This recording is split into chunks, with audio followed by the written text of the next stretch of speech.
Mississippi அப்படின்ற இடத்துல 1902 வருஷத்துல ஒரு மனிதன் கரடி வேட்டைக்கு போறாரு.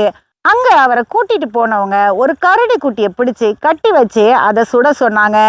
ஆனா இவர் அதை சுட மறுத்துட்டாரு. அவர் அதுக்கு என்ன காரணம் சொன்னார் அப்படின்னா, இந்த செயல்பாடு அன்ஸ்போர்ட்ஸ்மேன் லைக் இருக்கு அப்படின்னு சொல்றாரு. அதாவது ஒரு குட்டி கரடியை பிடிச்சி வச்சு அதை சுடுறது சரியான ஒரு செயல்பாடு இல்லைன்னா வீரம் இல்லை அப்படின்னு சொல்றாரு.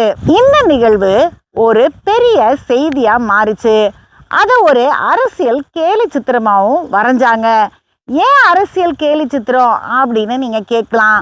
ஏன்னா இந்த மனிதன் யாருன்னா, அமெரிக்காவோட முன்னாள் அதிபரான தியோடர் ரூஸ்வெல்ட் அவர்கள். அந்த கேலி சித்திரத்துல வரையப்பட்டிருந்த கரடி அழகா இருக்குது அப்படின்னு புரூக்லைன்ல ஒரு பொம்மை கடையை வச்சிருந்த மோரிஸ் மிக்டாம் அப்படின்றவரு தன்னுடைய மனைவி ரோஸ் கிட்ட உதவி வாங்கி ஒரு பொம்மைய தைக்கிறாரு. அதை தன்னுடைய கடையில விற்பனைக்கு வைக்கிறாரு. அதுக்கு டெடி பேர் அப்படின்னு பேரையும் வைக்கிறாரு. ஒரு பொம்மைய அந்நாள் அதிபருக்கு கொடுத்து அனுப்புறாரு. அதிபரும் அந்த பேரை பயன்படுத்துறதுக்கு அங்கீகாரம் கொடுக்கிறாரு.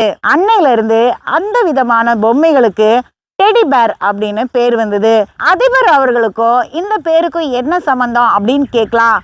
தியோடர் அப்படின்ற பேரை சுருக்கமா டெடி அப்படின்னு சொல்லுவாங்க.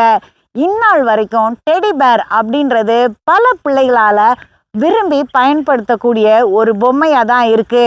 பெரியவங்க கூட இந்த பொம்மைய விரும்பி தான் வாங்குறாங்க. ஒரு பெரிய அமெரிக்க அதிபருக்கும் பொம்மைக்கும் இப்படி ஒரு உறவு இருக்கும் அப்படின்றத நம்ம யோசிச்சு கூட பார்க்க மாட்டோம்ல.